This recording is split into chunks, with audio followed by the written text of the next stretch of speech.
Tremeu. Bom dia, mais um episódio do nosso Terra Treme, episódio 5. Temos dois convidados de fora aqui, dois professores que vão falar sobre antropoceno com a gente. Hoje nós temos a bolsista Bárbara, nossa nova bolsista de extensão, que vai conduzir aqui junto comigo. E eu gostaria de apresentar os professores. Primeiro, agradecer a presença de vocês. A gente que agradece. Obrigada, Bárbara, também por ter agilizado todo o processo aqui para a gente dar continuidade, né, ao podcast. E eu vou apresentar rapidamente os convidados e vou ler a respeito da formação deles. Então, a professora Érica Cristina Nesta Silva possui graduação em licenciatura em Geografia, bacharelado em Geografia, mestre em Geografia e doutorado em Geografia.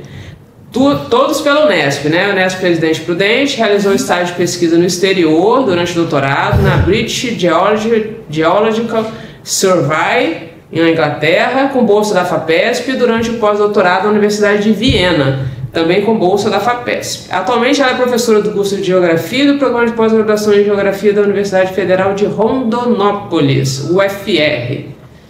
Currículo interessantíssimo.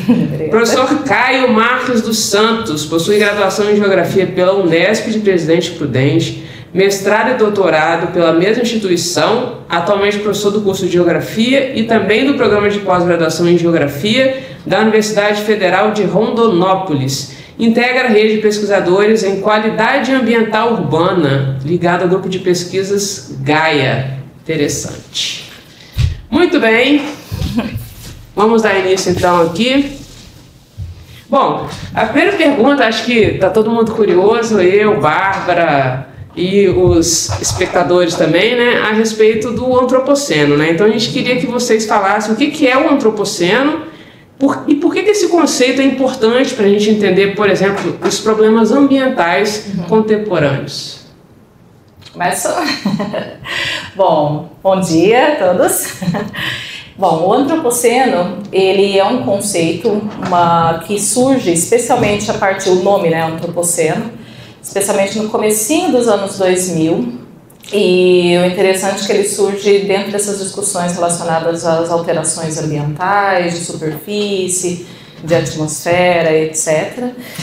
E, como diz um professor bastante conhecido aqui no Brasil, né, o professor Alexo Biratango Sintrologia, geólogo, ele é um conceito que ele praticamente cai no colo dos geólogos. Então, a discussão sobre o antropoceno inicia fora da geologia, mas por que entra para dentro da geologia? Porque ele é proposto como uma ideia, uma possibilidade de uma nova época dentro, né, do Quaternário. Ele é pensado como uma nova época geológica na qual o ser humano seria o principal agente geológico para a definição dessa época. Então, mas como eu falei, fora da geologia, e depois o pessoal da geologia entrando mais fortemente com a ideia de uma época relacionada às ações da sociedade. Então, no começo foram várias possibilidades interpretativas, que seriam algumas questões relacionadas a uma era geológica, a um período geológico, a uma época geológica. E que no final das contas foi proposto como uma época geológica, né? E ele surge nesse contexto das diferentes observações em relação à sociedade, por exemplo, da dinâmica da atmosfera, composição da atmosfera, a alteração dos componentes físicos da paisagem, por exemplo, em relação aos diferentes tipos de solos e deposições tecnogênicas, e por aí vai se estendendo. Por exemplo, presenças de plástico e microplásticos no oceano, presença desses elementos químicos da atmosfera sendo aprisionados em núcleos de gelo. Então, foram várias observações em relação à dinâmica da sociedade, como que isso estaria interferindo nos diferentes paisagens e ambientes, e a verificação se realmente estaríamos numa nova, como foi pensado posteriormente, numa nova época geológica. Então, ele é de extrema importância, porque essa ideia do antropoceno acaba abrangendo diferentes aspectos das paisagens ambientes que a gente estuda nas diferentes ciências, inclusive na geografia.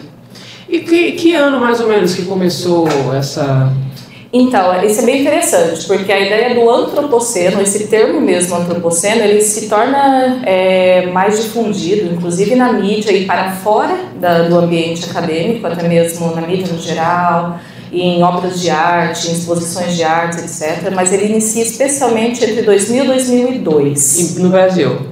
No Brasil, essa discussão do antropoceno, ela vem um pouquinho ali no começo dos anos 2000, mas tinha outras ideias e outros conceitos que já eram trabalhados aqui, que também remetiam a uma nova possibilidade de definição de uma época ou de um período geológico.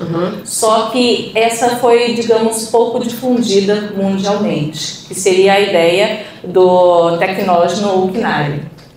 Então, que é algo que já é trabalhado no Brasil desde a década de 1990, como eu comentei, né, do professor Alex Peloggia e o professor Antônio Manuel dos Santos Oliveira. Ou seja, por mais que o antropoceno, essa ideia, né, do antropoceno começou a ser amplamente difundida a partir dos anos 2000, já se pensava aqui no Brasil, a partir de leituras, especialmente ali do leste europeu, leituras vindas dos países da ex-União Soviética, de uma possibilidade, de uma definição de uma época ou período geológico relacionado à ação humana. Então, tem um conceito anterior aí. Mas tem uma relação com o tecnógeno, então? Tem.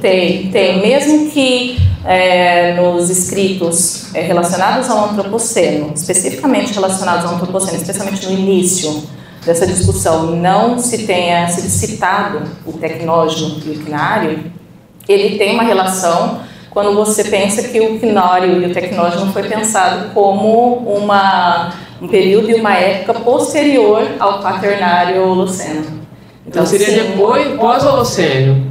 Sim, o ufnário seria, nessa ideia do ufnário e tecnógeno, que vem de um armeno chamado Peristepânia, da década de 80, o ufnário e o tecnógeno seria posterior ao quaternário. Então, eles pensaram o Holoceno como uma época de transição entre o quaternário e o que seria depois o ufnário, de verificações de paisagens cada vez mais alteradas pela ação da sociedade, até num ponto em que no futuro chegaríamos a paisagens bastante alteradas, a ponto de realmente verificarmos o ser humano ou a sociedade como o principal agente geológico. Mas formalmente isso ainda não é considerado naquela tabela geológica do tempo, né? Ainda não, que foi uma tremenda de uma discussão ao longo de 15 anos, se não estou enganada, quando se monta o grupo de trabalho do antropoceno, né, o Anthropocene Working Group, e a partir daí essa busca de evidências geológicas.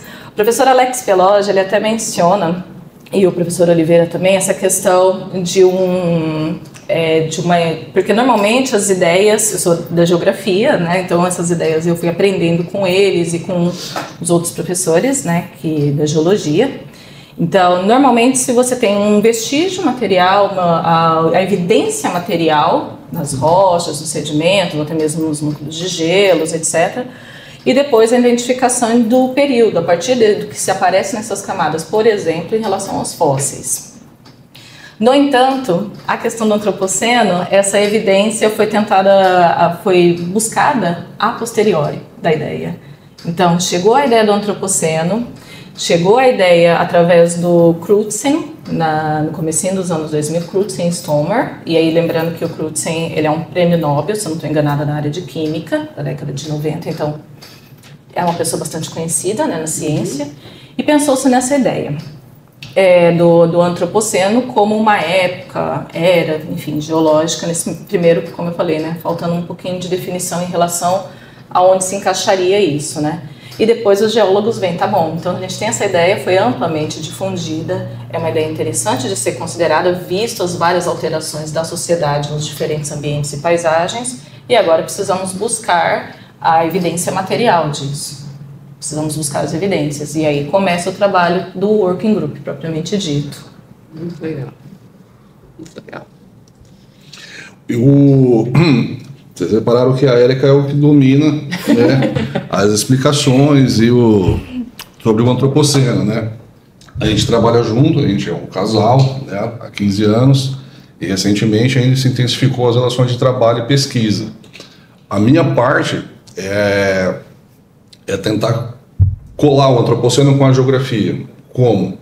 Para a produção do espaço, né? Para mostrar para as pessoas que essas alterações que acontecem no ambiente, que alteram as paisagens, essas dinâmicas não caem do céu, né? Ela é fruto de relações sociais específicas que se materializam no espaço.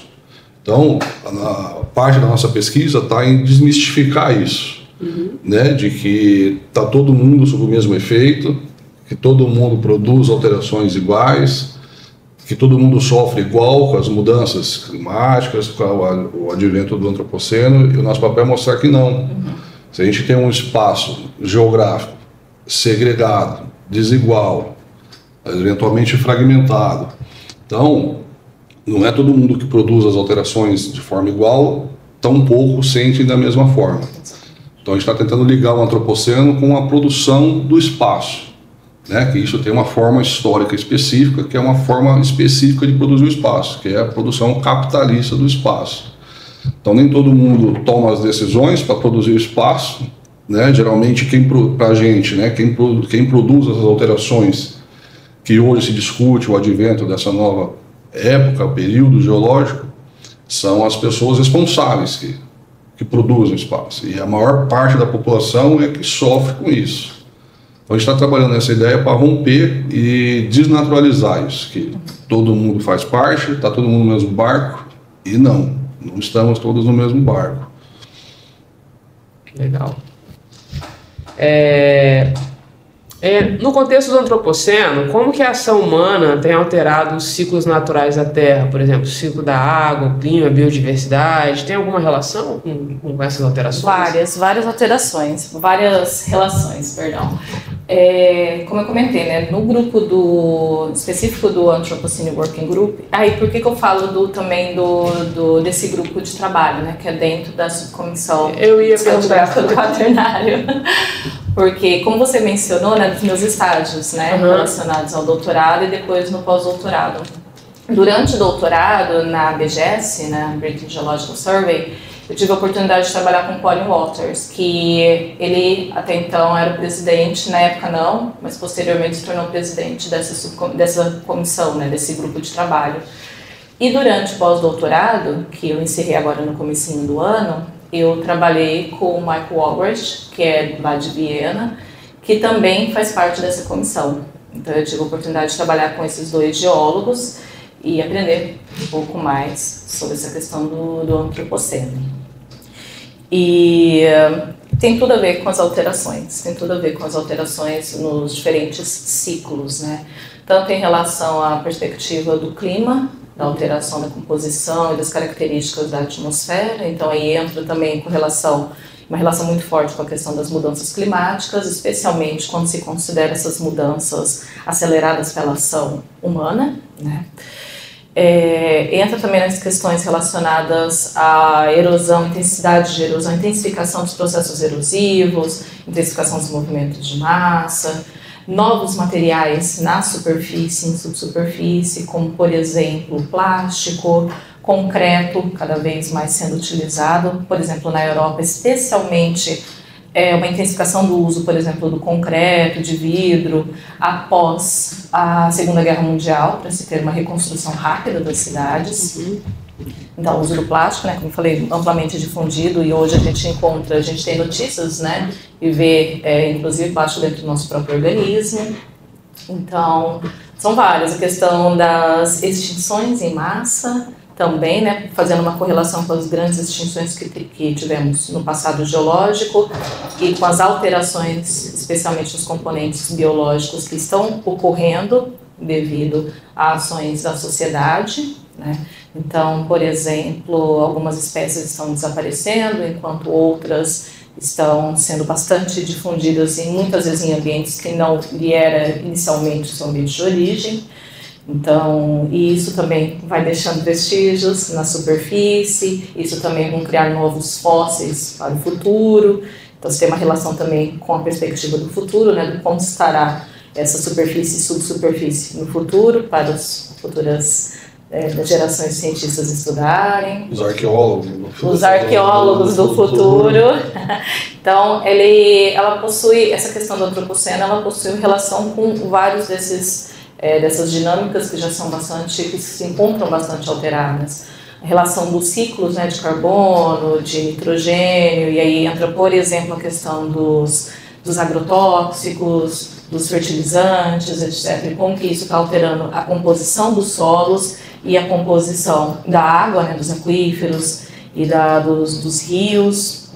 Mas sempre pensando assim, temos essas questões que são relacionadas, digamos, a uma ordem mais física, natural, mas intensificada, modificada pela ação da sociedade, e sempre alguém, ou grupos, ou classes sociais, sofrendo diretamente com essas alterações, que muitas vezes, como o Caio mesmo falou, né, não são causadas diretamente por esses grupos.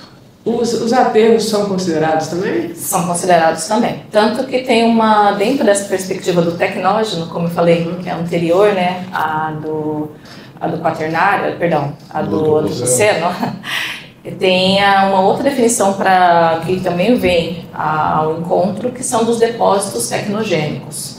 Então, os aterros, os sedimentos que são transportados, mas que são oriundos de uma erosão acelerada pela ação da sociedade, então aquela quantidade daquele sedimento, aquela característica não estaria ali, por exemplo, naquela área da planície, se não fosse a alteração que ocorre a montante.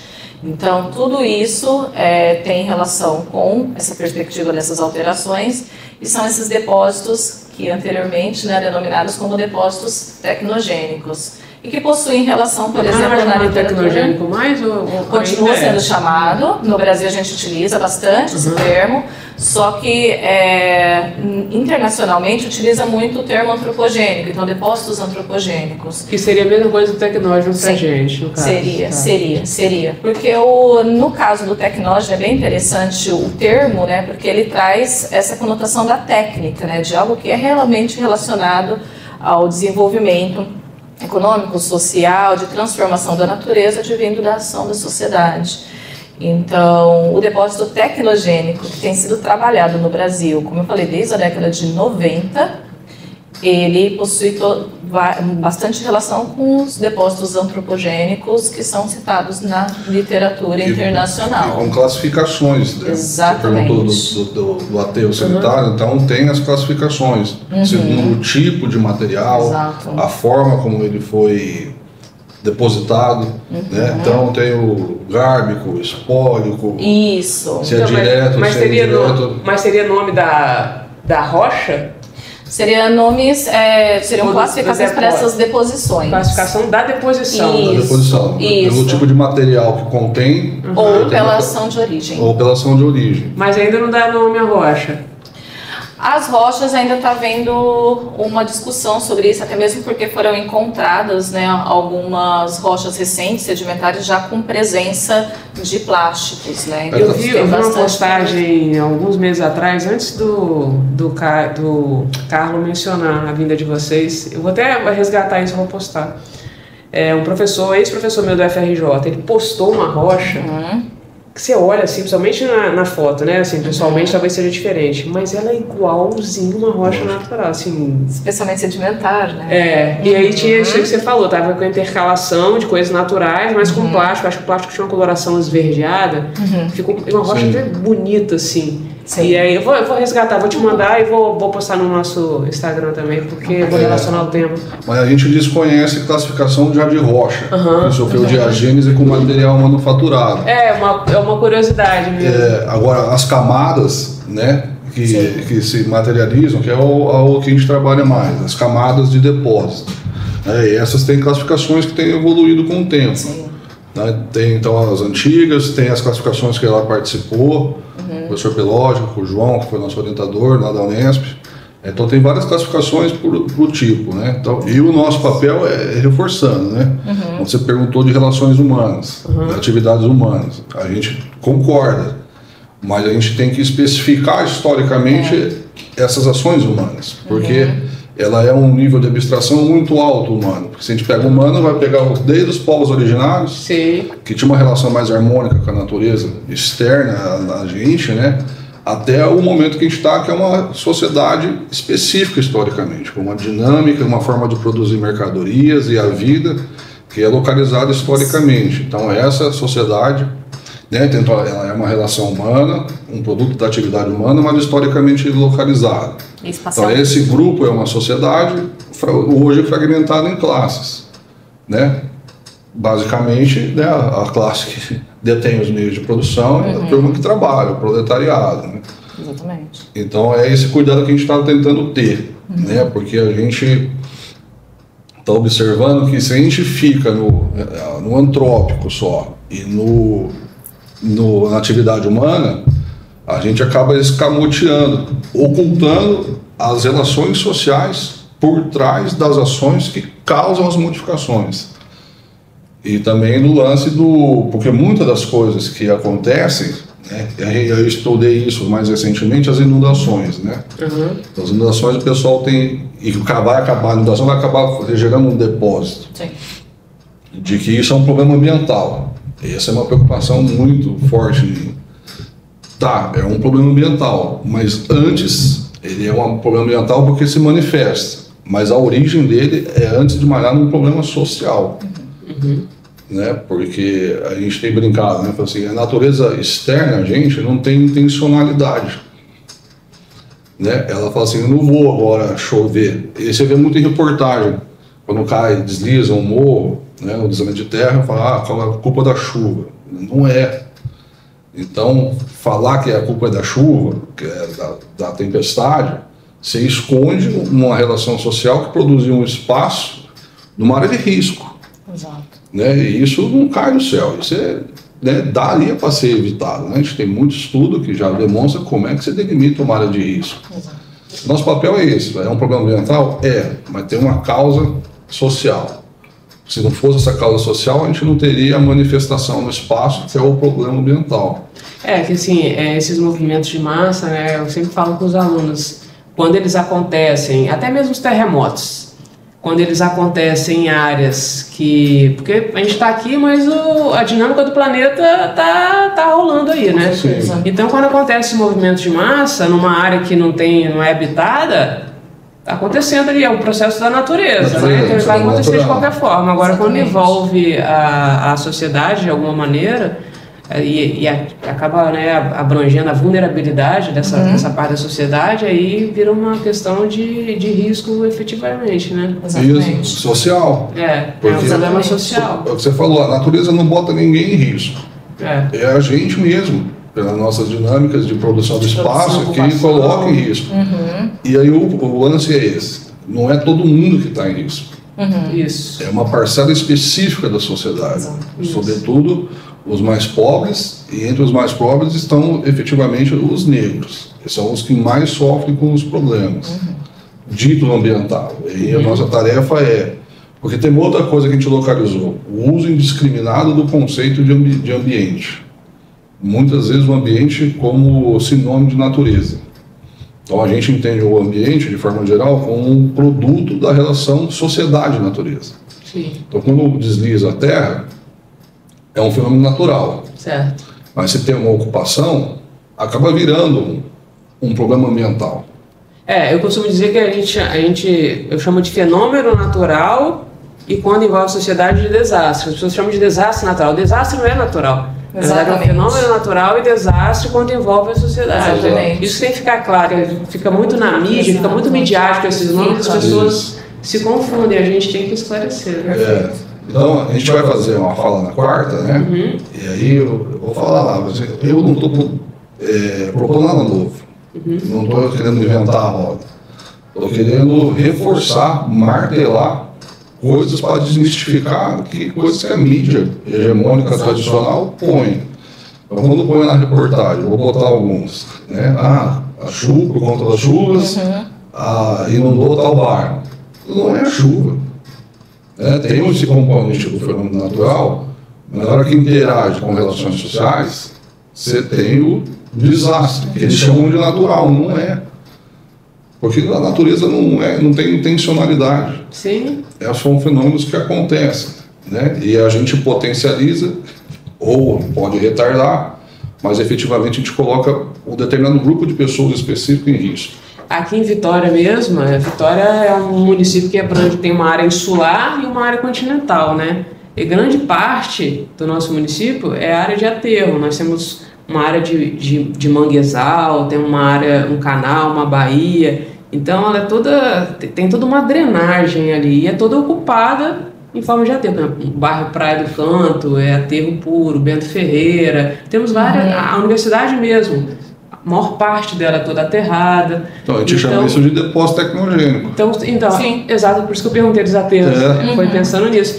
Mas o que eu estou querendo dizer é que são áreas já mais baixas e áreas de, como eu posso dizer, onde a água ela precisa se apropriar, em algum momento ela vai se apropriar. Então quando acontece essas enchentes, né, acaba acontecendo essas coisas porque a natureza está ali, é uma área de planície aluvionar que está ali para receber exatamente. Certo. A gente é que está no lugar errado. Sim. Mas por uma série, como você mencionou, né, uma série de questões históricas de ocupação, de desigualdade. Não vamos entrar nesse mérito agora, mas assim, não é tão simples assim de discutir. A gente está no lugar errado, a gente que errou tem que tirar. Não é desse jeito, né? Com certeza não.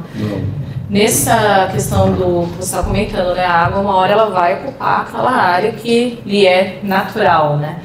Lá em Rondonópolis, a gente tem estudado uma área que frequentemente especialmente pela prefeitura, tem se tentado aterrar uma área em que tem já ocupação, já tem bairros consolidados no entorno dessa área.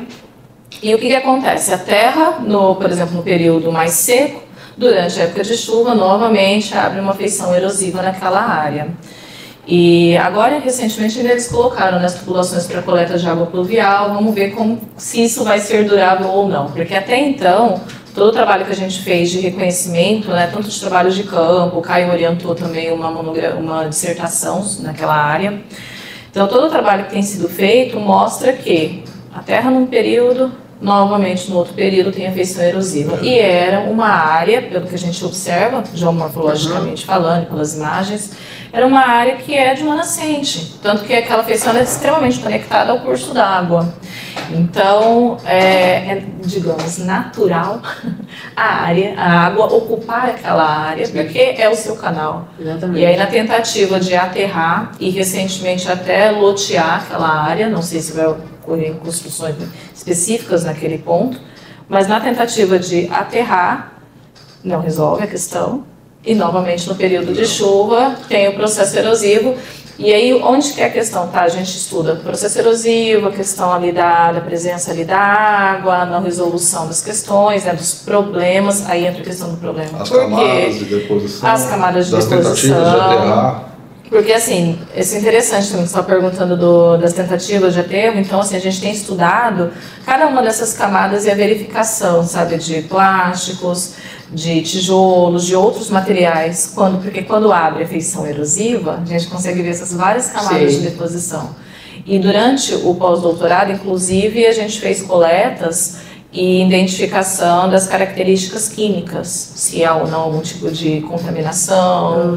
Então a gente estava verificando essas questões daquela área, que é uma miscelânea, na verdade. Você tem áreas ali que é uma parte que ela é de uso residencial, mas ao mesmo tempo um pouco mais ajusante, o entorno é de uso industrial e ao mesmo tempo o esgoto e a água pluvial correndo ali perto. Então, e junto com tudo isso, os materiais que são colocados ali para aterrar essa feição erosiva. Então, são várias coisas para serem conectadas a partir da análise dessa deposição. Então, como o Caio estava comentando, não é somente a deposição pela deposição. Tá, eu vou estudar, identificar as camadas, coletar, fazer análises granulométricas, diferentes análises químicas, tudo bem. Mas como que isso se correlaciona com a dinâmica da sociedade ali do entorno? Com os aspectos relacionados ao uso e ocupação. De tentar relacionar a camada com alguma alteração do bairro a montante. Exatamente. Então lá asfaltou, intensificou o escoamento. Exatamente. Então a gente tenta fazer essa correlação. E é um bairro que há 40 anos sofre com isso. Exatamente. Com alagamento. Com a abertura do aterro. Então a prefeitura tenta aterrar. Aí faz todo o serviço de engenharia, passa o asfalto, mas por conta de ser uma área naturalmente de escoamento da água, onde a água vai passar, Aí fez a erosiva aparece. mas assim, de 5, 6 metros de altura. E a erosão remontante faz cair a tubulação toda que foi posta e recua em direção às casas. E aí não preciso falar que tipo de bairro que é, né? Então a gente torce para que tenha estabilizado, porque quem vai acabar sofrendo é a turma que mora lá. Porque quando a gente foi visitar a primeira vez para estudar, algumas ruas do bairro estavam a 1,5 metro do nível. Porque a erosão foi remontante, foi indo. Então algumas casas não podiam entrar com os carros, porque a rua estava lá embaixo e a calçada aqui. E abrindo lateralmente e quase invadindo as casas. Então você tinha pessoas doentes, precisavam de serviço médico, tinha que andar 2 quadras, porque era onde a ambulância conseguia chegar. Iluminação pública também, alguns reclamaram mesmo. É lá em Rondonópolis, Jardim das Paineiras. E assim, a população reclamava bastante em relação a isso, não consegue chegar com carro próximo, não consegue chegar ajuda caso precisa, a mesma até questão policial, né? Às vezes precisa de alguma questão de um socorro, uma onda não conseguia, inclusive iluminação pública, né? Os postes caindo devido a esse avanço, né? Do processo erosivo numa área, como a gente comentou, né? Que é a área de escoamento do curso d'água. E que erosão é natural também. Exatamente. Esculpe o relevo. Mas também causa pânico nas pessoas quando integra a ação da sociedade. Né? Muito legal, muito interessante, né? E a gente consegue fazer uma datação relativa das camadas. Tem uma área jusante que ela estudou, que a gente trabalhou lá. Exato. Né? Depois ela explica um pouco melhor, ela domina. Então tem o perfil do curso d'água, da margem, tem 4 horizontes A, com sucessivas ICs, né? Tem o A também, né? Sim. Então sucessivamente erode, estabiliza, forma tempo de formar um horizonte A, aí retoma a deposição e aí recua lateralmente quando erode, quando está chovendo mais. E está avançando para pegar as casas. Aí comecei falando da datação.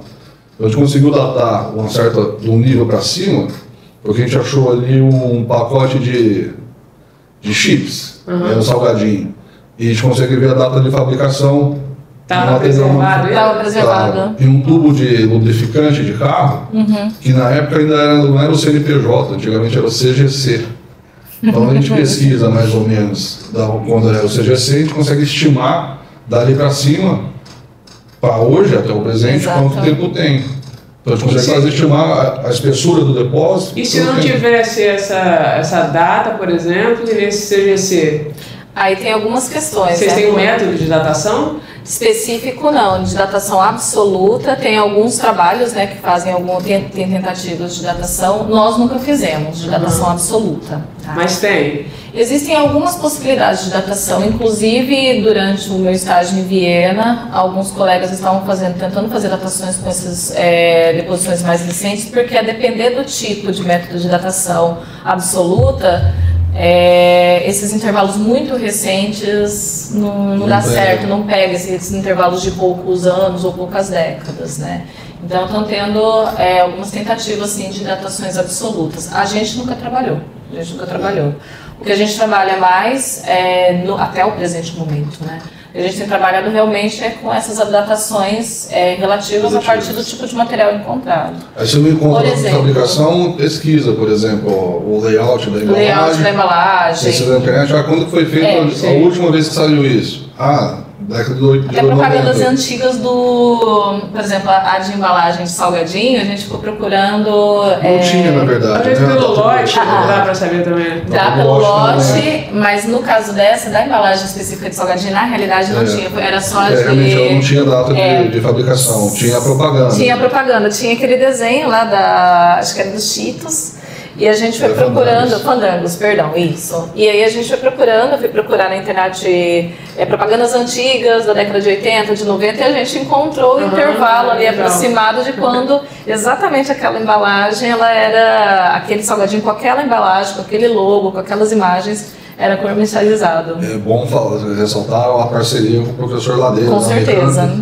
Que foi lá até Rondonópolis. E imprudente também. 3 horas em cada trincheira. Isso que eu ia perguntar, vocês abrem trincheira para analisar igual a gente analisa perfil de solo, ou vocês utilizam também, ou talvez as duas coisas, né? Sondagem, entrado, tem essas alternativas também? Sim, sim. Então, durante a minha graduação, mestrado, parte do doutorado também fiz isso, a gente coletava com sondagens, mas adaptadas à percussão.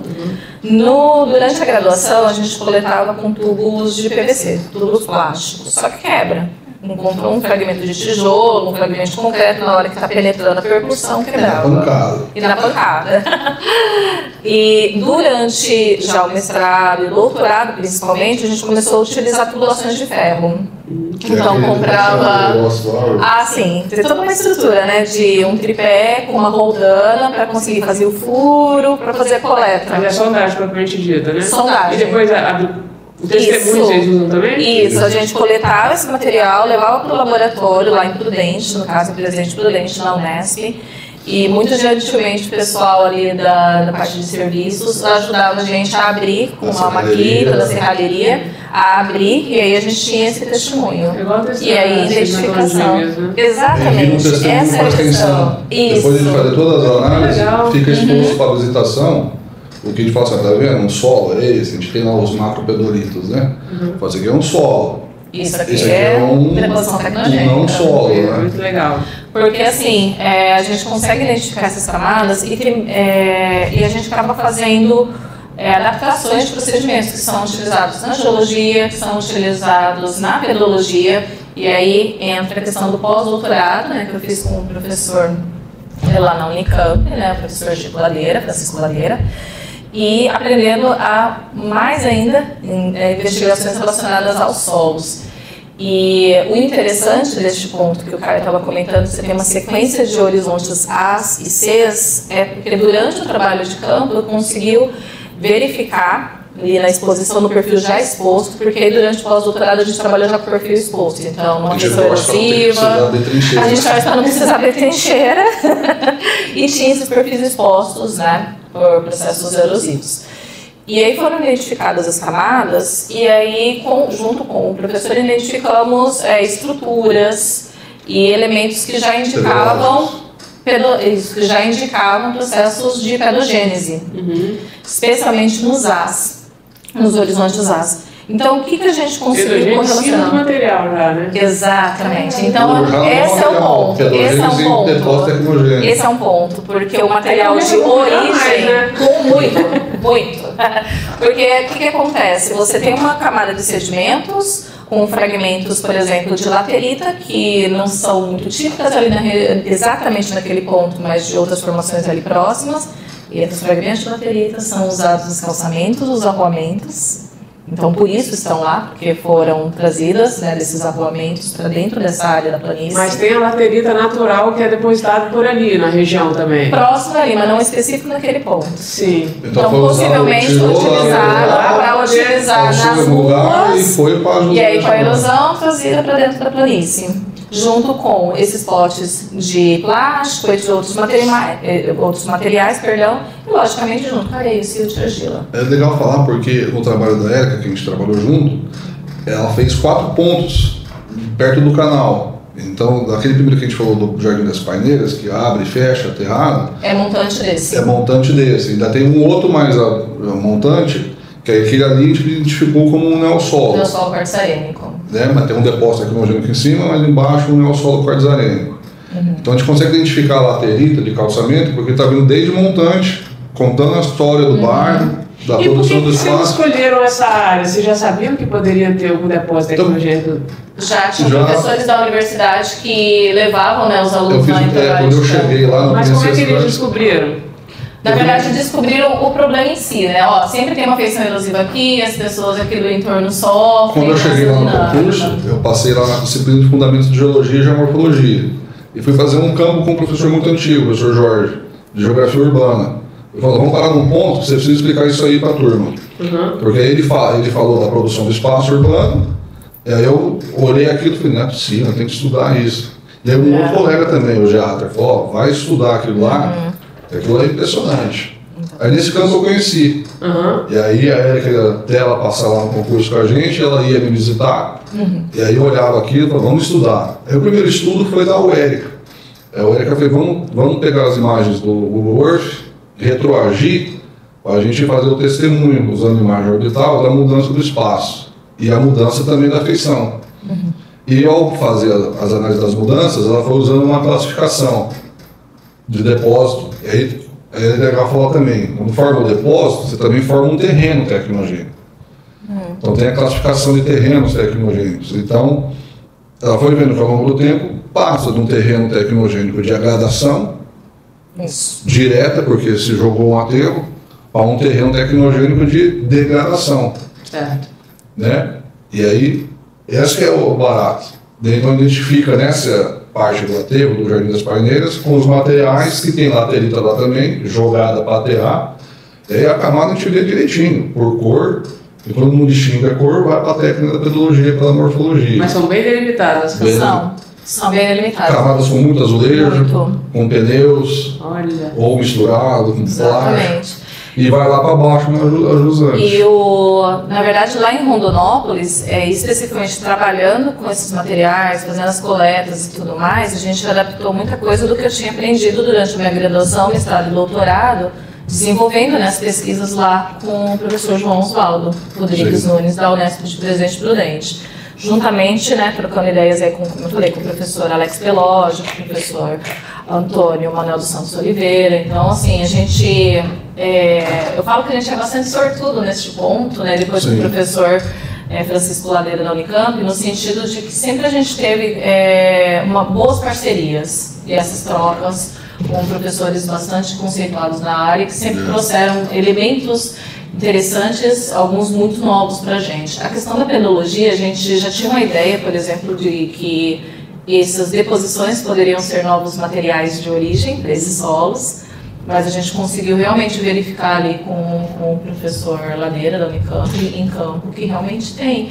E aí você tem uma datação relativa a partir da datação do pote, Você sabe que é a partir da década de 90 para frente. E tinha 2 As, aí, mais As. Não, 2 As abaixo desse material manufaturado que a gente conseguiu datar de forma relativa e 2 para cima, mais ao topo. Então, o que chamou a atenção depois que a gente datou, de década de 90 para cá, é a rapidez com que os processos se sucedem e se sobrepõem. É impressionante. Então, tendo deposição, erosão, pedogênese no material tecnogênico, acontece tudo, É um laboratório para a vida toda para estudar. Porque como é uma área de planície, o que acontece? Você tem momentos que a gente foi identificando e aí correlacionando com a granulometria também. Você tem momentos em que o curso d'água ocupa aquela área, deposita, e aí começa a depositar, por exemplo, areia, tal, silt, e aí chega também depositando, começa a depositar um pouco mais de argila. Aí naquele momento que o curso d'água já está diminuindo a sua competência, e possivelmente se afastando daquela área. Se afastou um pouco daquela área, aquele material ali depositado, e aí a gente está numa situação de bastante temperaturas elevadas, pluviosidade, também especialmente no período de verão, e aí nesse ínterim também a questão da vegetação e tudo mais, que auxilia no início ali do processo pedogenético. Então começa a formar um A. Depois de um tempo, novamente, alagando aquela área e depositando novamente. Então, são vários ciclos de deposição, pedogênese, nova deposição. E hoje, quando a gente estava exposto àquele perfil, e o perfil aberto pelo processo erosivo do próprio curso d'água, e a gente conseguia identificar essas camadas. A erosão do rio da marginal, do talude, mas também o aprofundamento dele. Porque se ele não tivesse aprofundando o leito, não estaria exposto todas esses superfícies, digamos assim, dentro desse perfil maior. Muito legal. Então, de que maneira assim, as mudanças no uso da terra, como desmatamento e industrialização, altera a paisagem e contribui para o aquecimento global? Assim, essa questão da produção do espaço, e o impacto ambiental. Isso aí é uma pergunta importante, que a gente viu isso de forma mais visível agora no Rio Grande do Sul.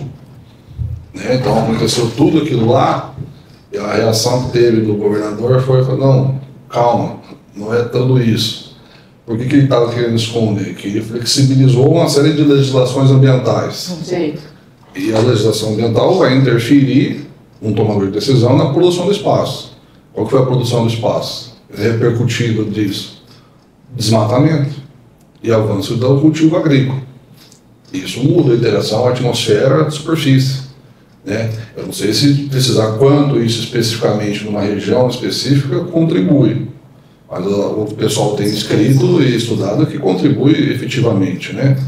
E o pessoal tem alertado que essas mudanças no uso da terra, da cobertura da terra, mudam a interação com a superfície e vai acabar aumentando os episódios de eventos extremos. E está lá, eles tiveram um evento extremo num mês, meses depois, não foram feitas muitas coisas, de novo.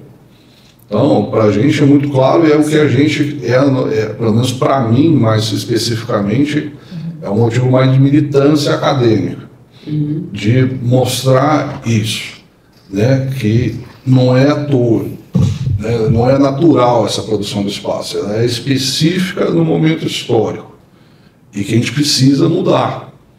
A gente precisa mudar. E aí que está, a gente precisa mudar não só porque está mudando o clima, mas antes de mudar o clima. Exato. Precisa mudar a vida das pessoas. As pessoas vão começar a sofrer com a mudança climática, mas elas já sofrem com pobreza. E outra missão é essa também, que a pobreza não é natural. Né? A gente tem que também acabar com esse discurso meritocrático de que basta se esforçar, basta remar. Né? O problema é que tem gente que rema de lancha, com motor forte, tem gente que não tem nem o remo, que sai o barco, entendeu? Então é aliar essa discussão social com o ambiental, e grudar elas, porque uma não vive sem a outra. Sim. Porque a mudança ambiental repercute no espacialmente e socioeconomicamente. Sim.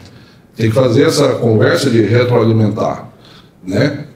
Porque no caso das paidenas, a gente discutiu isso num trabalho. Então, tenho medo da casa ser soterrada, então vamos supor que ela é soterrada. Ele não consegue lidar com esse problema tão facilmente como uma pessoa que tem uma casa boa numa área de vertente inclinada. Sim. Numa encosta. O tempo de resposta também é outro. Então, como é que esse evento de responder a isso? Sim. Como responder, por exemplo, eu tenho uma foto lá no Paidenas que caiu um muro numa casa com deslocamento. Ele vai ter que financiar, ou ele vai ter que morar na casa de um parente por um tempo. Então, esse gasto, né, eventualmente um gasto com remédio, com depressão, com tristeza, o torna ainda mais vulnerável socioeconomicamente. Então, antes do evento, ele já tinha uma condição de vulnerabilização. Quando o evento ocorre, isso se intensifica. Então, você tem a relação do ambiental, que tem um plano de fundo social, atinge as pessoas e potencializa a condição dela. E ao potencializar, você tem uma outra condição de produção de espaço, um outro negócio para continuar acontecendo se ninguém fizer nada. Um outro exemplo é em relação a essa questão da climática propriamente dita, lá com relação às queimadas, né? A questão das queimadas também ali na área do Pantanal, nas áreas também do Cerrado, Amazônia, porque a gente está bem ali a gente está na área do Cerrado, mas já muito próximo do Pantanal e um pouco mais ao norte, já chegando na área de domínio amazônico. E aí a gente tem também, ano após ano, né, esses recordes em relação à temperatura. Então, assim, o desconforto em relação, especialmente no período mais seco, então desconforto em relação à temperatura e agora úmido, mas assim, ainda assim muito abafado, né? Uma coisa é quem que consegue realmente, por exemplo, consegue ter um ar-condicionado em casa e quem consegue, e quem infelizmente não consegue. E aí isso vai virando outras questões, que é questões relacionadas à saúde, riscos em relação à saúde, em relação a essas temperaturas muito elevadas, né, extremamente elevadas, não consegue dormir direito, não vai conseguir ter um bom dia, sim, entendeu? Sim. Seja nos seus diversos afazeres com a família, com o trabalho, etc. Aí então você tem várias coisas... Ele ouve que tem que se esforçar. Exato. Uma então, noite péssima de sono por conta do clima, que está se alterando, e aí fala, se esforça. Como é que se esforça? Você dormiu mal, né? E aí você tem essas questões porque uma coisa é você ter, novamente, né? Uma coisa é você ter condições, inclusive financeiras, de uma melhor adaptação e uma maior resposta, uma resposta mais rápida frente a essas questões que a gente está comentando, como, por exemplo, os extremos, né, climáticos. Outra situação são na grande maioria da população que não tem como. Então, quando a gente está falando de mudanças climáticas que se relacionam também com essas discussões direta e indiretamente também com o antropoceno, a gente está falando que tem pessoas que conseguem se adaptar de uma forma mais rápida e mais eficiente e pessoas que infelizmente não conseguem. E é neles que a gente também tem que pensar quando a gente fala de preservação e tudo mais. Por que a gente está preservando e para quem a gente está preservando? A gente está pensando numa preservação enquanto uma reserva para futuramente ser explorada pelo capital de uma determinada forma, ou a gente está pensando em preservação no sentido de realmente ter até grosseiramente falando, um ambiente mais saudável para a população que não tem condição de ter um ar-condicionado, que não tem condição de pagar um clube para poder ir numa piscina, que não tem condição de visitar um parque, etc. Ou não tem tempo para isso. A missão é desnaturalizar isso, porque é tratado como natural. E aí o que a gente está identificando lá, né, nas aulas? O pessoal levou os alunos um livro didático, que está rolando discussão do agronegócio, está tomando a frente para produzir os livros didáticos do Mato Grosso. Então você pegou a parte de cartografia, em que os níveis de intensidade de uso para eles, defensivo agrícola, os agrotóxicos, está na cor verde. Verde é vegetação, o pessoal da cartografia, né? Sim. Então a intensidade dos agrotóxicos está em verde. Qual é a mensagem que está passando? Para eles, o uso agrotóxico é bom, porque você potencializa o crescimento do cultivo agrícola. Então, nosso papel é assim, não é a que custo? Vai mudança climática. Depois tem os negacionistas, né? Falam, não, você tem um discurso ideológico de que o agronegócio alimenta a população, que o agro é pop, o agro é tech, né? O agro é... Não é, sabe que a agricultura familiar é que ele põe comida na mesa da turma. Mas o agronegócio vem com esse discurso que a gente precisa desmontar, né? E eles fazem isso, está chegando nas escolas. E aí, se vocês me permitem, tem um debate que acontece. Então, quer dizer, por que a gente está falando tudo isso, de que tem que identificar as causas, né, mostrar que a sociedade é desigual, se o termo que o pessoal está usando é o antropoceno? Porque tem uma turma que fala assim, então não é antropoceno, se tá todo mundo, não está todo mundo no mesmo balaio. Então a turma tem uma corrente muito grande falando, ó, tem que chamar de capitaloceno. Porque aí você explica mesmo que não é todo mundo que produz as alterações. Então é capitaloceno. Então tem essa discussão também. Tem vários senos. Tem trabalho de um amigo que passou pra gente, que achou, tem mais de 90 senos. Urbanoceno, Plantation seno, porque na verdade esses outros senos, eles trazem também uma conotação de vários aspectos dentro, né, dessas alterações, né? Então, não, realmente as interações são mais intensificadas. Vai depender da área, né? Da onde está acontecendo. Das áreas, daquilo que se, dentro, né, de grupos de autores, de pesquisadores, daquilo que identifica como sendo mais relevante ou mais incisivo em termos de alteração do ambiente. Então, não, pra gente é a questão das queimadas, então vai ter um outro nome, não. Vai ter a questão do capitaloceno, que é o mais forte, né, que traz essa conotação do capital. Então, enquanto motor de alteração dessas todas as problemáticas que a gente está comentando aqui atrás. Então, tem outros senos sendo também discutidos, né? Mas isso assim, né? Na verdade, como contraponto ou até um outro nome no lugar de antropoceno, entendeu? Só que no caso do antropoceno, só que isso muito em outras áreas também, dentro da geologia também, mas muito mais em outras ciências, em outras áreas do que propriamente dentro dessa parte da geologia que está investigando realmente esses marcadores, entendeu? Mais a caracterização, o conceito, né, específico do material em si, né, do que essa material, o que está causando, entendeu? Essa discussão social. Essa discussão do capitaloceno está indo mais para a turma das sociais, humanas. E a geologia está preocupada com outra coisa.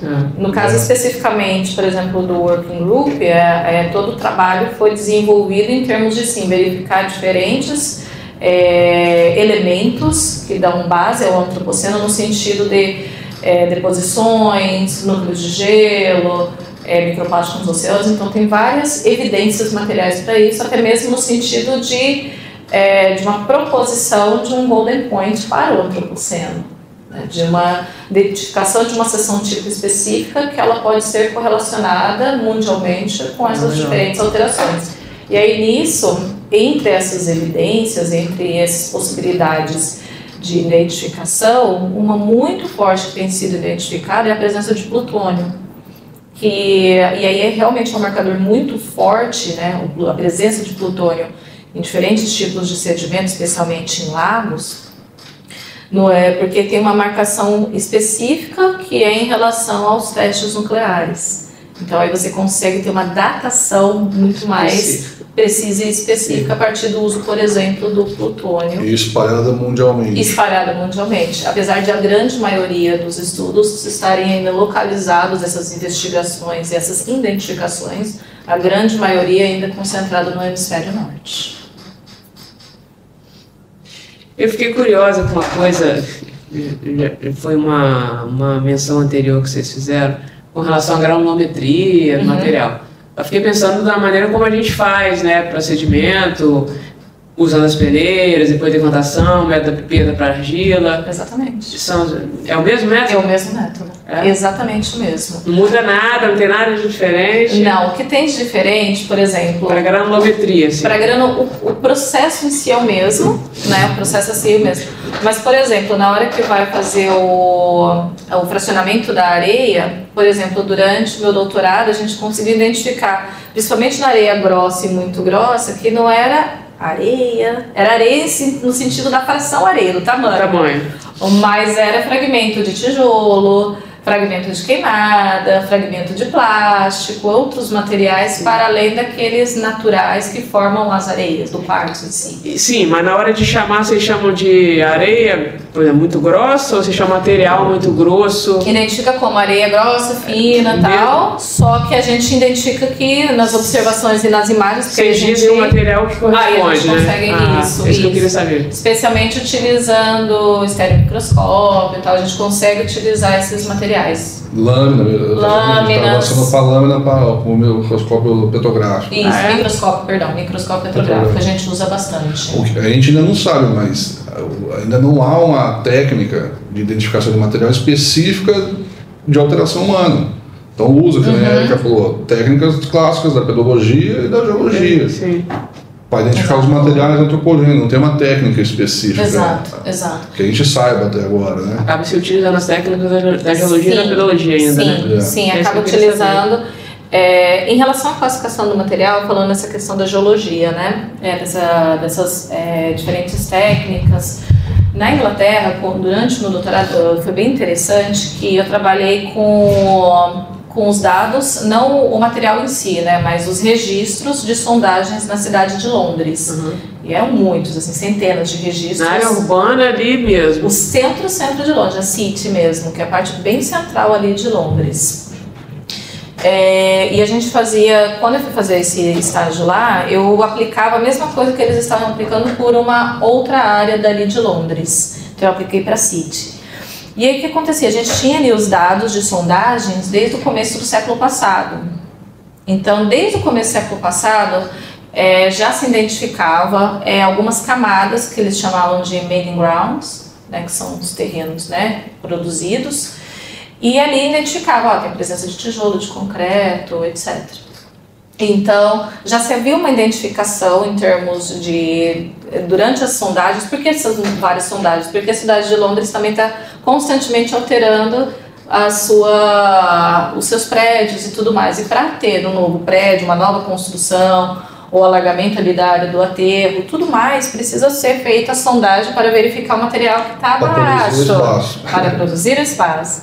Então, ao coletar este material, conseguiu identificar essas camadas de materiais que não eram naturais há já muito tempo ali. Então, aí considerando, por exemplo, no caso da cidade de Londres, que você tem ali vestígios um pouco anteriores, mas começa intensivamente a partir da ocupação romana, então 2000 anos. Então você tem, principalmente próximo dos cursos d'água, exatamente por serem áreas que recebem esse fluxo de materiais, sedimentos, etc. Nessas áreas próximas dos cursos d'água, depósitos muito profundos e materiais de origem humana, em geral, serem encontrados até 10, 15 metros de profundidade. Então, com isso, conseguiu fazer todo o mapeamento ali dessas áreas, né? Já tinha esses pontos, né, localizados, e conseguir correlacionar e modelar, saber quanto mais, quais áreas são mais profundamente, quanto mais profundo a gente encontra esses materiais tecnogênicos, e isso próximo dos cursos d'água. E quando faz esse mapeamento, vocês chamam mapeamento de quê? Mapa de... Então, lá na geologia, lá em Londres, lá na Inglaterra, perdão, essas classes, né, relacionadas a esses terrenos, esses materiais alterados, entrando propriamente nos mapas geológicos, Maiden Ground, entrando aí tem toda uma classificação para essas áreas, mas já entrando dentro do mapa geológico. Ah, que legal. Aqui no Brasil, a gente tem feito muito a partir também de adaptações e correlações com várias classificações. A gente tentou, né, em 2014, junto com o professor Veloja, a Adriana Oliveira, o Antônio Oliveira, o professor o João Osvaldo, a gente tentou pensar numa classificação em que a gente conseguia mapear as diferentes situações possíveis em que há a tecnogênese, em que há alteração do terreno oriunda da ação humana. Então, você tem tanto áreas que são de deposição, quanto áreas, por exemplo, de cortes, de terraplanagem, de erosão intensificada pela ação da sociedade. Então, áreas que você tem retirada de material, área que você tem deposição de material, direta e indiretamente, causadas por ação da sociedade. Então, a gente fez essa classificação para ser aplicada e ela tem sido aplicada e tem sido também adaptada cada vez mais, né, para outras situações, incluindo outras situações, para se conseguir realmente ter um mapeamento dessas áreas de terrenos tecnogênicos. E aí a gente chega num ponto, quando a gente está mapeando, por exemplo, dentro de uma cidade, qual área não é um terreno tecnogênico? Qual área realmente não sofreu nenhum tipo de alteração no sentido de retirada de material ou deposição de material? Ou mesmo alteração in situ, por exemplo, com contaminação, mesmo que se tenha um solo, digamos, natural, mas se tem um processo ali relacionado à contaminação ou alteração das características químicas desse material, deposição de agrotóxico, resíduos industriais, fertilizantes, etc. Ou compactação, etc. Mudanças in situ também, alterando ali a característica daquele solo, no caso de ser natural. O mapa seria tudo pós-quaternário, né? Exatamente. Teria uma cor só. Exatamente. Então você tem materiais, você tem situações ali que já diferem muito das situações propriamente ditas holocênicas, quaternárias. Tem a questão da Vale e da tragédia que aconteceu. De Mariana? Que é uma coisa assim que a gente aqui está mais perto, né? Sim. E a gente teve que conviver muito tempo com isso, assim, até hoje, por exemplo, o Rio não é a mesma coisa, né? Sim. Então, assim, igual vocês falaram, quem sai realmente prejudicado, por exemplo, até hoje, fora, né? As pessoas perderam suas casas, as pessoas, assim, os pescadores não podem mais pegar o peixe, até mesmo ali na região ali que o rio deságua. Então, assim, muita gente que perde, né, sua fonte de renda e tudo mais. Então, sei, só queria... Esse é o reflexo. Recentemente o pessoal foi absolvido na justiça. Eu vi. Para eles tudo tranquilo, ficou pra gente. Então você tem eu gosto muito do professor Carlos Walter, né, falecido recentemente, falar a produção desigual das fragilidades, né, dos proveitos e rejeitos. Distribuição desigual de proveitos e rejeitos. Isso, exato. Distribuição desigual dos proveitos e rejeitos. Então, no caso que você está colocando, qual que é o rejeito? Tudo que sobrou da tragédia foi para uma determinada classe social. E os proveitos ficou acumulado privadamente. A riqueza social socialmente produzida, apropriada privadamente. E a turma foi absolvida. Isso é muito didático. Né? Então, os rejeitos são distribuídos desigualmente. Há quem sofre mais, quem sofre menos, por conta da sua condição socioeconômica. E os proveitos ficam com uma determinada minoria socioeconômica. Né? E entra no que a gente está conversando, né, que você bem falou, na questão da exposição ao risco. Sim. Quem sabe realmente exposto ao risco? A região que ela está falando é uma região, não sei se vocês conhecem, tem um vilarejo chamado Regência, que fica na foz do Rio Doce. Rio Doce é o nosso principal rio aqui no estado, né? E essa comunidade vive disso dali, e aí a poluição ficou muito concentrada ali por muito tempo, agora está um pouco melhor. E recentemente saíram vários estudos que os peixes que a gente consome, e agora já está chegando aqui, mostrou assim as fotos no estudo mesmo, os peixes deformados, além de contaminados, uma deformação, uma coisa estranha, assim, sabe? E estão relacionando a essa tragédia. Bom, eu queria saber se vocês querem encerrar falando alguma coisa, depois se quiserem falar dos projetos de pesquisa, das redes sociais, divulgar o trabalho de vocês para as pessoas conhecerem.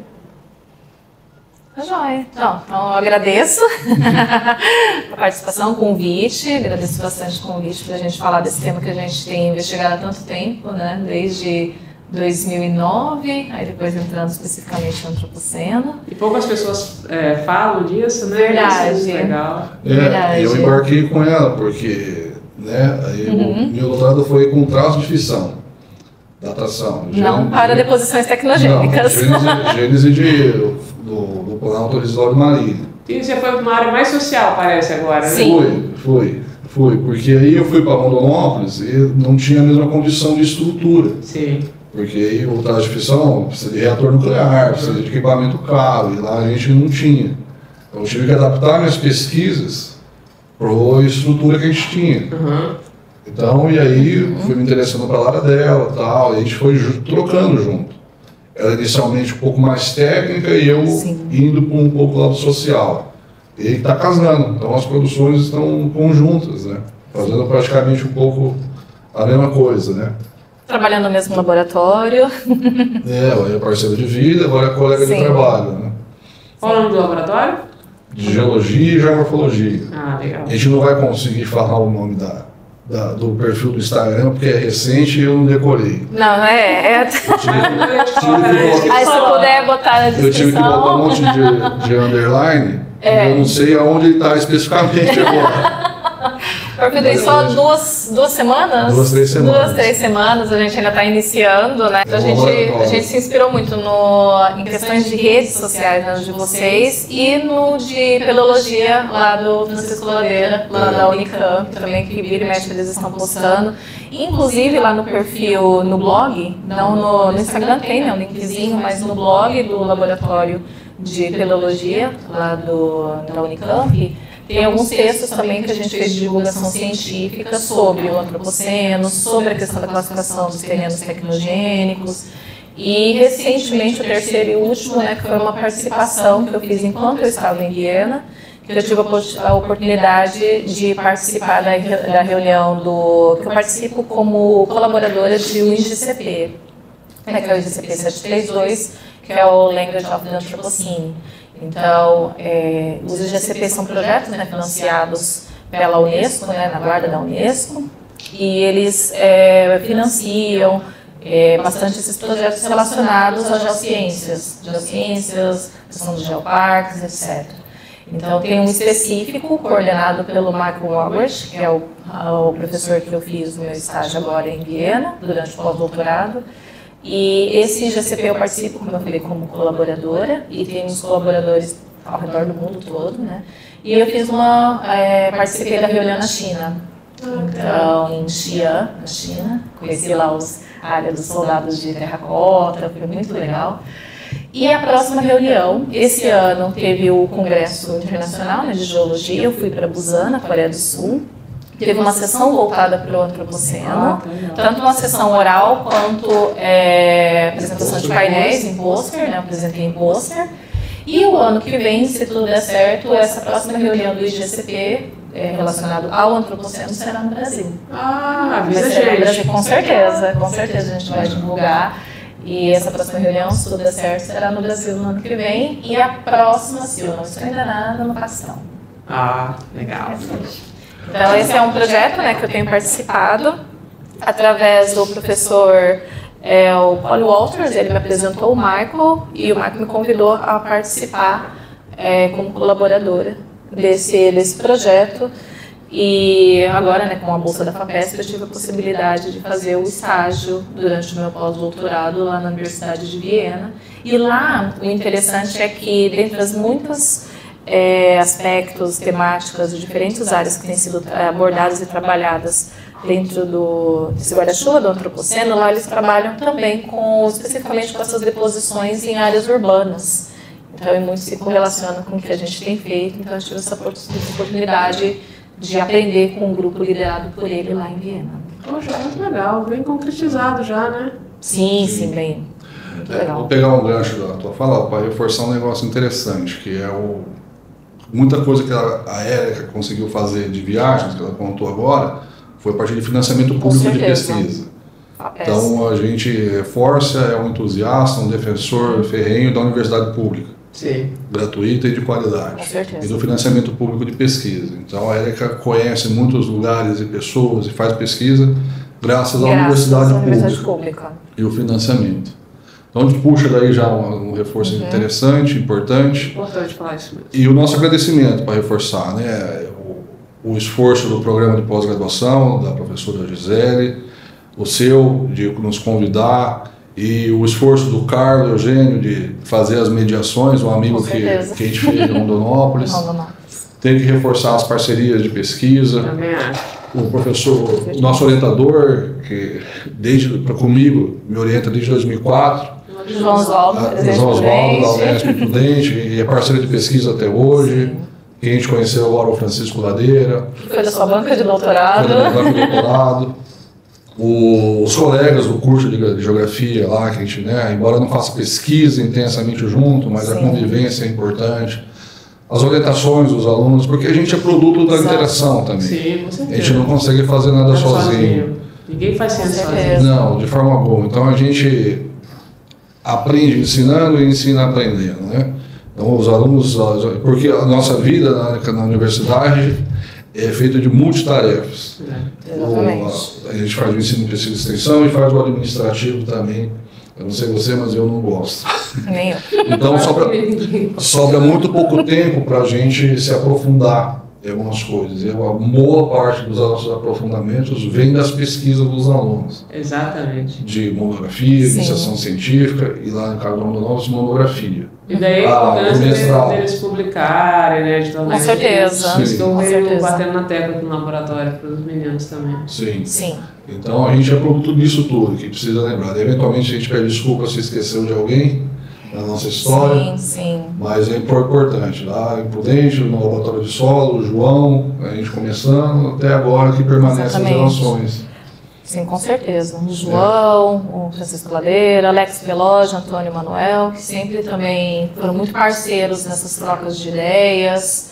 Né? Conheci o professor Alex Veloge num evento e o professor Antônio e o João já fazia trabalhos de pesquisa com ele, né? O João já fazia trabalhos de pesquisa. Então, sempre reforçar aí essas parcerias, porque com certeza toda a equipe lá do Laboratório de Solos de Presidente Prudente, né? Também no primeiro momento. Inclusive, muito do que a gente discute, do que a gente trabalha, a gente tem levado lá para o laboratório lá em Rondonópolis, o Caio, no primeiro momento, que eu cheguei agora.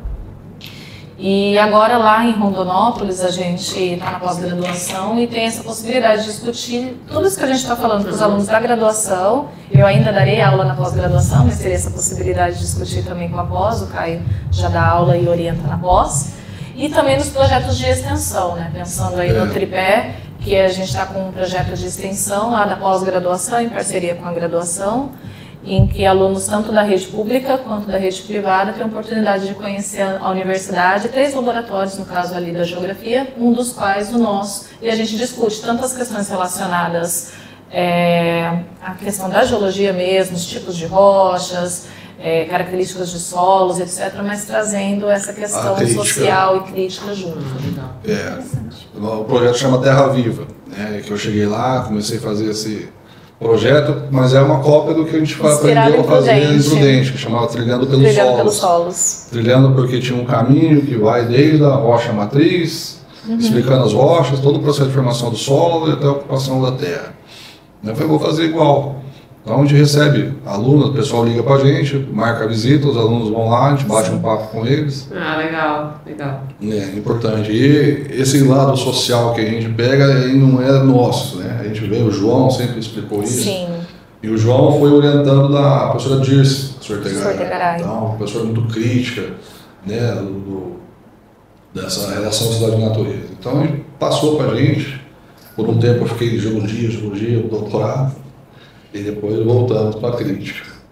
Mas é bom. Mas sempre avisando que sempre é importante essa relação, né? Então, a gente consegue, né, fazer a crítica, mas também relacionado, a gente precisa dos dados de laboratório, entender isso, parte conceitual, teórica, e ao mesmo tempo para entender, por exemplo, o depósito tecnogênico, a gente precisa também entender a dinâmica da sociedade para poder saber por que aquele elemento químico, por que aquele material está especificamente naquele local. É integrado. Exatamente. Exatamente. Muito obrigado. A gente agradece a oportunidade. Aí, a presença de vocês, disponibilidade, estar aqui. Prazer enorme. De longe, né? E a gente, por exemplo, pelo menos eu, acho que a Bárbara também, eu acabei aprendendo um monte de coisa. Coisa que a gente sabe, né, ouve muito geral. Na época eu estava fazendo doutorado ainda, ouvia do tecnógeno. E aí quando o Carlos veio com essa proposta, super interessante, e muito mais talvez em alta, né, por conta até da crescente urbanização, design populacional. Então acho que a gente tem que olhar com outros olhos, e agradeço muito a presença de vocês e por ter aprendido, né? Uma manhã produtiva, uma manhã diferente, assim, como a gente está aprendendo o tempo todo, né, com as pessoas e com profissionais qualificados, especialmente, é outra história, né? Muito obrigada. Isso, Obrigada. Obrigado. Tremeu!